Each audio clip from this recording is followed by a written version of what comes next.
അടുത്ത വാർത്ത, ഡിറ്റ്വ ചുഴലിക്കാറ്റിൽ ശ്രീലങ്കയിൽ വൻ നാശനഷ്ടം. കനത്ത മഴയിൽ 56 പേർക്ക് ജീവൻ നഷ്ടമായി. 600ഓളം വീടുകൾ തകർന്നു. ചുഴലിക്കാറ്റ് ഞായറാഴ്ച പുലർച്ചെ വടക്കൻ തമിഴ്നാട്ടിൽ തീരം തൊടുമെന്നാണ് മുന്നറിയിപ്പ്.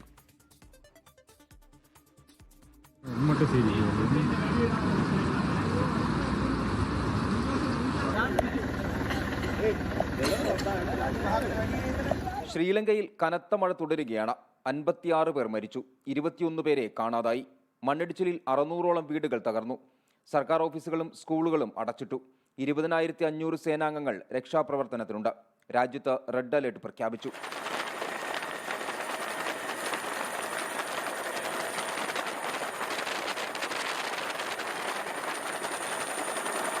നിലവിൽ ചെന്നൈ തീരത്ത് നിന്നും 530 കിലോമീറ്റർ അകലെയാണ് ഡിറ്റ്വ. 60 മുതൽ 80 കിലോമീറ്റർ വരെ വേഗത്തിൽ ചുഴലിക്കാറ്റ് തീരം തൊടുമെന്നാണ് മുന്നറിയിപ്പ്. നോർത്ത് തമിഴ്നാട്, പുതുച്ചേരി, ആന്ധ്രാപ്രദേശ്, കേരളം എന്നിവിടങ്ങളിൽ ജാഗ്രതാ നിർദ്ദേശം നൽകിയിട്ടുണ്ട്. മഴ തുടരുന്ന സാഹചര്യത്തിൽ തമിഴ്നാട്ടിലെ 4 ജില്ലകളിൽ ഇന്ന് റെഡ് അലേർട്ടാണ്. സുരക്ഷാ ക്രമീകരണങ്ങളെല്ലാം പൂർത്തിയാക്കിയെന്നും ഭയപ്പെടേണ്ട സാഹചര്യമില്ലെന്നും മുഖ്യമന്ത്രി MK സ്റ്റാലിൻ പറഞ്ഞു. മോശം കാലാവസ്ഥയെ തുടർന്ന് കൊളംബോയിലേക്കുള്ള 4 വിമാനങ്ങൾ തിരുവനന്തപുരത്ത് ലാൻഡ് ചെയ്തു. 24 ചെന്നൈ. ലോകത്തെവിടെയായാലും ഏത് സമയത്തും 24 വാർത്തകളും ഓഗ്മെന്റഡ് റിയാലിറ്റി പാക്കേജുകളും എക്സ്പ്ലെയിനറുകളും വിശദമായി കാണാൻ ഞങ്ങളുടെ യൂട്യൂബ് ചാനൽ നിങ്ങൾക്ക് സബ്സ്ക്രൈബ് ചെയ്യാം.